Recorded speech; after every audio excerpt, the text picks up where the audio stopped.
Good morning. Good morning. This is Rashad Mitchell coming to you live from my YouTube channel. It's like a team on a part series of professional sports teams that didn't win a championship during that season. This is part 32. And I want to get into the 1993 Atlanta Braves. It's like a team on looking at the baseball teams that I felt were, you know, good enough to win a championship, great enough, but they didn't win it. So I'm going to look at the Atlanta Braves 1993 season, and they had a great season. They won 104 games and lost only 58 games. They were a red hot team during that season. They won the National League West for the third consecutive year after trailing the San Francisco Giants, who finished in second place by one game. It was most of the season what we regard as the last real pennant race before the playoff expansion. And also, 1993 was also the last year that the team competed, which is the Atlanta Braves, competed in the National League West. They were shipped to the National League East. So they wasn't always in the National League East all the time. It used to be in the West most of the time. But that shifted with the realignment, and they went to the National League East. The Braves' streak of National League pennants ended at two, as they lost to the underdog Philadelphia Phillies in 6 games. The Philadelphia Phillies would go on and lose to Toronto in the World Series. So let's look at the Braves.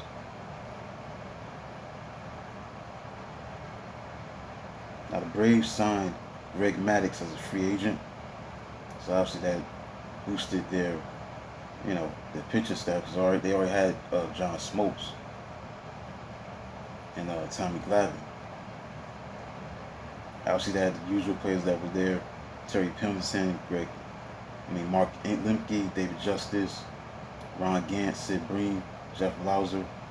They were really, the same core players were still on this team for the most part. Even Deion Sanders was on this team. Terry Pendleton. So the core guys were still on this team, and also they had Fred McGriff. Let's see, was he on the '92 team, or did he come in a trade?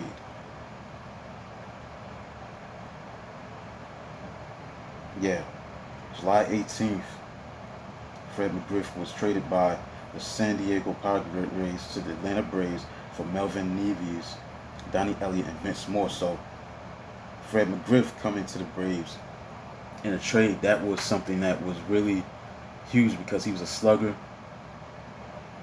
very underrated. I don't know if he's a Hall of Famer, but he was a key cog to that lineup. That had more power to that lineup. That's what he brought to the table. So he was traded to the Braves in '93 in July 18th. So let's get into it. Break down this team who stood out. Okay, David Justice. He had 40 home runs, 120 RBIs. He was their best player by far by what he was doing by his contributions. Ron Gant had 36 home runs, 117 RBIs.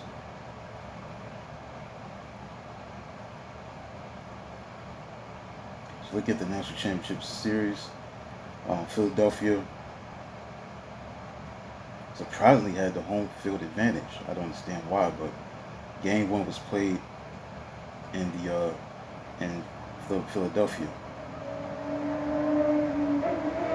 because see, Philadelphia had a 97-65 record, but they still had the home field advantage, which surprises me. But anyway, make a long story short,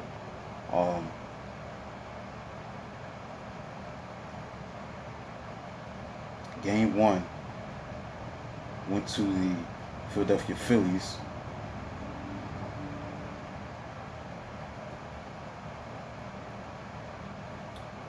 Four to three. Kirk Schilling began the series spectacularly by striking out first 5 hitters he faced. The Phillies struck first in the bottom of the first on John Kruk's RBI, forced out off of Steve Avery with runners on first and third. But the Braves tied the game in the third on back-to-back 2-out doubles by Avery and Otis Nixon. Next inning, after a leadoff walking single, David Justice's sacrifice fly put the Braves up 2-1, but Pete Incaviglia home run in the bottom of the inning tied the game. The game will be back and forth and low scoring. So in the sixth, Philadelphia loaded the bases with 1 out on 2 walks, and a double win. A wild pitch by Avery gave them a 3-2 lead. So in the top of the ninth, after the leadoff walk to Bill Pecota off of Mitch Williams, third baseman Ken Batiste errant throw to first on Mark Lemke's ground ball put runners on first and third with no out. So at the sacrifice bunt, Nixon's ground out tied the game, forcing extra innings in the bottom of the 10th after a 1-out double by Kruk off of Greg McMichael. Batiste lined a double just beyond the reach of Atlanta third baseman Terry Pendleton to score the winning run. Schilling finished the game with 8 innings pitched, had 10 strikeouts and a no decision. Game 2, it was all Atlanta. They won 14-3. Fred McGriff hit a home run. Jeff Blauser, Damon Berryhill, Terry Pendleton. They won 14-3. Greg Maddux was the pitcher. And the offense got going against Philly starter Tommy Green. Fred McGriff hit a 2-run home run to the upper deck in the first inning. Then Jeff Blauser hit a home run. Then after a double single and walk loaded the bases, Terry Pendleton hit a 2-run single, made it 5-0 and knocked Green out of the game. Then Damon Berryhill's 3-run home run for Bobby Thigpen made it 8-0. Greg Maddux gave up just 2 runs in the 7 innings. They went on to win 14-3. Then game 3 comes up. Atlanta, back in Atlanta, they win 9-4. But at the same time, in the beginning, it wasn't like that, because Philadelphia got out to a great start when back-to-back triples by Mariano Duncan and John Kruk in the 4th off of Tom Glavine. Kirk's home run in the 6th extended their lead to 2-0. I think it meant Kruk. Yeah, Kruk. John Kruk. So it's 2-0 in favor of Philadelphia. But Glavine allowed no other runs in 7 innings that were pitched.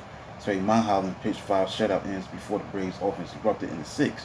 So after a leadoff single and walk, consecutive RBIs by Fred McGriff and Terry Pendleton tied the game. They were just a 2-run double, then put the Braves up 4-2. So Roger Mason relieved Mulholland, and second baseman Duncan's error on Mark Lemke ground ball allowed another run to score to make it 5-2 Braves. Pendleton's single with 2 on off of Larry Anderson made it 6-2 Braves. Then David West then allowed a 2-out walk to load the bases before a base clearing double made it 9-2. So they went out to win 9-4. Self-explanatory. And they benched with that. So they was up 3-2. Up 2-1 in the series. But in game 4 in Atlanta, Philadelphia won 2-1. Dane Jackson versus John Smoltz. The Braves took an early 1-0 lead on Mark Lemke double in the 2nd with 2 on, but the Phillies went on top in the 4th inning with 2 unearned runs. Darren Daulton reached on Lemke's error, then moved to 3rd on Milt Thompson's double. So Kevin Stocker's sacrifice fly tied the game. Shorty Jackson hit the go-ahead RBI single. Atlanta had base runs throughout the rest of the game, but could not get a clutch hit as the Phillies hung on to win 2-1. The closer, Mitch Williams of Philadelphia Phillies, allowed first 2 runners to reach in the ninth, but a double play ground out by Ron Gant helped him get out of it and earn the save. So the Phillies left 15 runners on base, going 1 for 11 with them in scoring position, and then the Braves stranded 11, going 1 for 15 with them in scoring position. So now we got Game 5, a critical Game 5, where the Phillies won in extra innings and 10 innings, 4-3. With the series tied at 2-2, the Phillies and the Braves obviously had to go to extra innings in this one. Philadelphia got on board in the first off Steve Avery when Mariano Duncan singled and John Kruk doubled down the right field line. In the bottom of the first, the Braves missed a chance to score. Fred McGriff hit one off the top of the right field fence, sending Jeff Blauser racing around third to try to score. Wes Chamberlain fielded the Cameron Cleanly throw to shortstop Kevin Stocker, who then relayed the ball home to Nell Blauser. So in the 4th, the Phillies went up 2-0 on Chamberlain's sacrifice fly, which scored Pete Incaviglia, who had reached on the 3-base error committed by Ron Gant. Curt Schilling was again lights out, tossing 9 strikeouts. So in the ninth, top of the ninth, a seemingly inconsequential insurance run scored when Darren Daulton homered off Greg McMichael. So up 3-0 entering the bottom of the ninth, trouble brewed on the horizon because Schilling walked Blauss to open the inning up. Then Gant hit a sharp ground to third when Ken Batiste booted for his second error of the series. Mitch Williams was asked again to relieve Schilling, who would take a seat in the dugout, peeking in through his towel at the league closer. The first batter was Williams' face was McGriff, who hit a RBI single past Duncan, sending Blauser home and Gant to third. David Justice hit a sacrifice fly to left, scoring Gant, which cut the lead to 3-2. Then Terry Pendleton fouled with a bullet past the mound, and 92 LCS hero Francisco Cabrera chopped the ball up the middle that skipped past Stocker's glove to the game to tie the game at 3-3. So with 1 out and Pendleton taking third on a Cabrera hit, the series was hanging in the balance with the Braves 90 feet away from victory.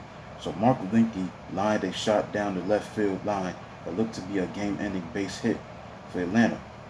The crowd at Fulton County Stadium screamed and then sighed as the ball veered foul at the last second.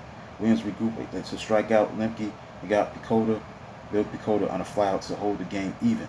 So in the 10th inning, Lenny Dykstra vaulted Philadelphia back into the lead when he drilled a full count Mark Wohlers fastball over the fence in dead center field.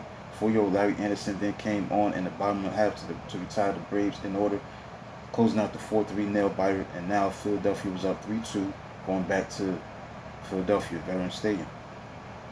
And Philadelphia ended the series. They refused to have a 7th game, and they was able to win 6-3. Braves did have their ace on the mound, Greg Maddux, but didn't make no difference because Mickey Morandini line drive in the first inning hit Max in the leg.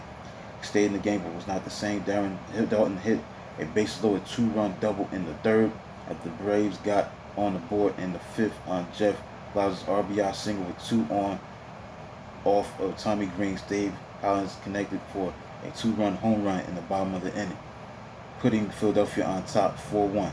Morandini's 2-run triple in the 6th finally chased Maddux, who later refused to make any excuses for his subpar performance but did acknowledge when asked that he had been pitching in pain from the line drive he took off his leg in the first inning. So Blauser hit a 2-run homer in the 7th to make it 6-3. But David West and Mitch Williams finished the Braves with a perfect 3rd, 8th, and 9th respectively, and it was their first pennant that they won in 10 years.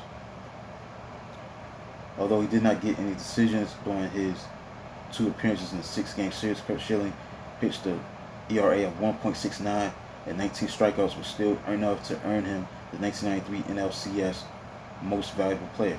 Curt Schilling became the only pitcher in Major League history to be named a postseason MVP, whether it be League Championship Series or World Series, without either a pitching decision or a save as of 2015.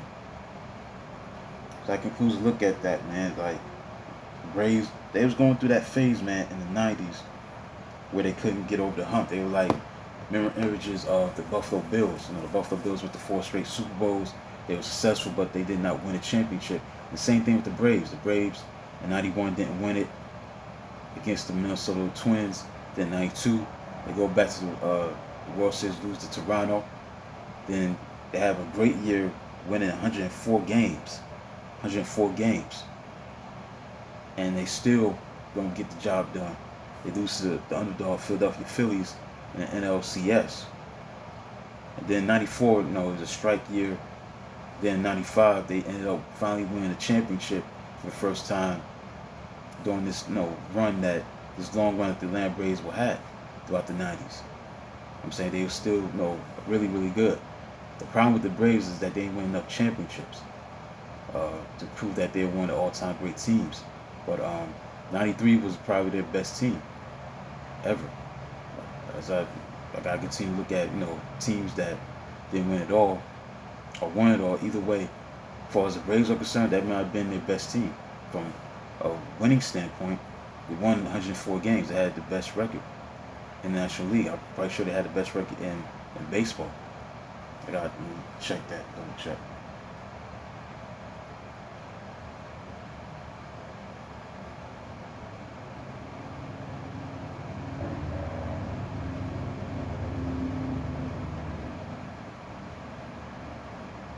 I believe they had the best record because they had 104 wins. It had to be the best record in the league.